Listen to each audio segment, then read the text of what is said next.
Compliance, the final frontier. Tom Fox is the voyager of trekking through compliance. His mission?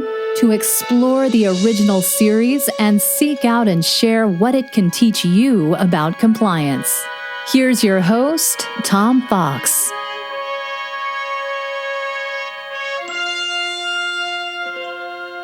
Trekking Through Compliance, Episode 36, Catspaw.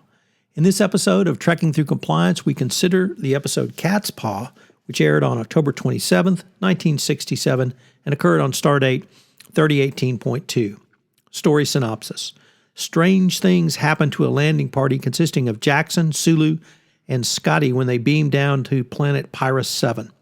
Sulu and Scott disappear, then Jackson returns to the Enterprise and promptly dies without a readily apparent cause. A strange voice coming from Jackson's mouth then tells Kirk that there is a curse on the Enterprise, which they must leave or the crew will all die. When Kirk, Spock, and McCoy beam down to investigate, leaving Dassault in command and Chekhov as his sidekick, they are enveloped in fog. They also detect multiple life readings, despite the fact that the Enterprise's sensors detect only the landing party. The landing party subsequently encounters three witches in a medieval castle, and upon entering the castle, they are all confronted by a black cat. While exploring the cobweb-draped interior, they fall through a hole in the floor which opens up beneath them and then suddenly find themselves in irons in the castle's dungeon.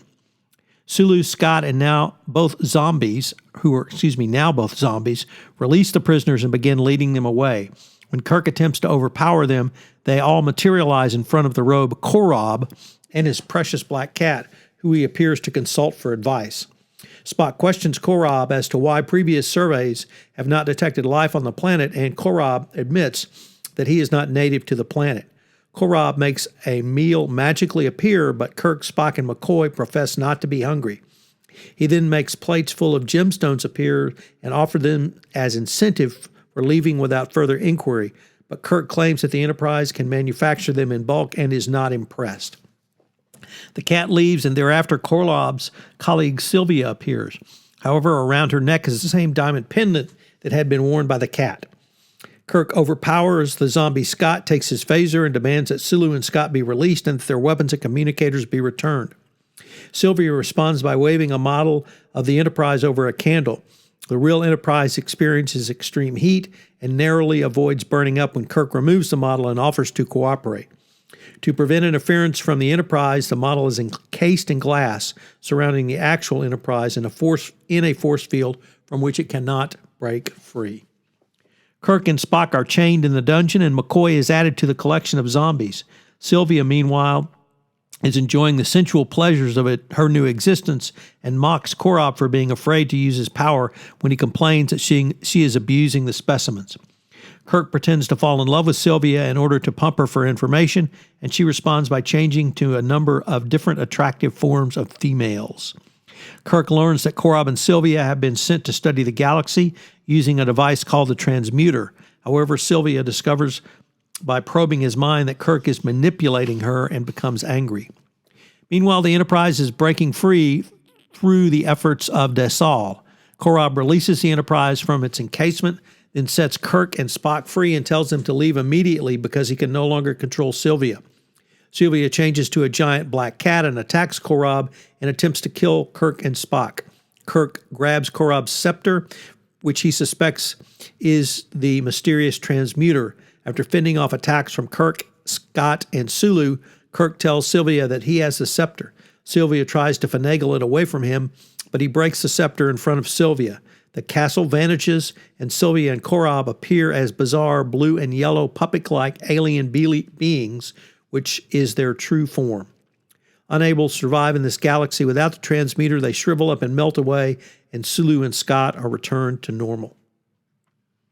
So, what's the fun fact for this episode?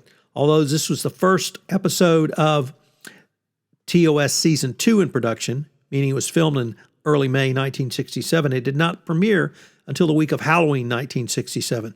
In fact, it was written in a Halloween-type theme just for that reason. The episode also remains to date the only Star Trek production produced as a holiday special type of episode. So what are the three key takeaways from this? Well, the first one, I would like you to think about the ego of Sylvia and really the narcissism. And think about that in terms of Jonathan Marks and his fraud Pentagon. Marks took the original three elements of the fraud Pentagon, pressure, rationalization, and opportunity, and added two, arrogance and competence. And here I'd like to think about arrogance. If you listen to the recent HBR podcast with Eugene Soltis, who has interviewed numerous fraudsters in prison, he indicated one of the key reasons for fraud is indeed arrogance.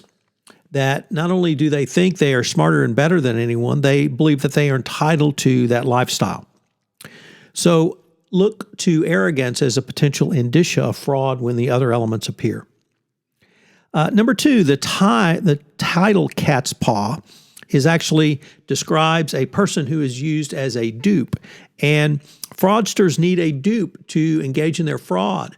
In the world of anti-bribery, anti-corruption, the dupe is a corporation.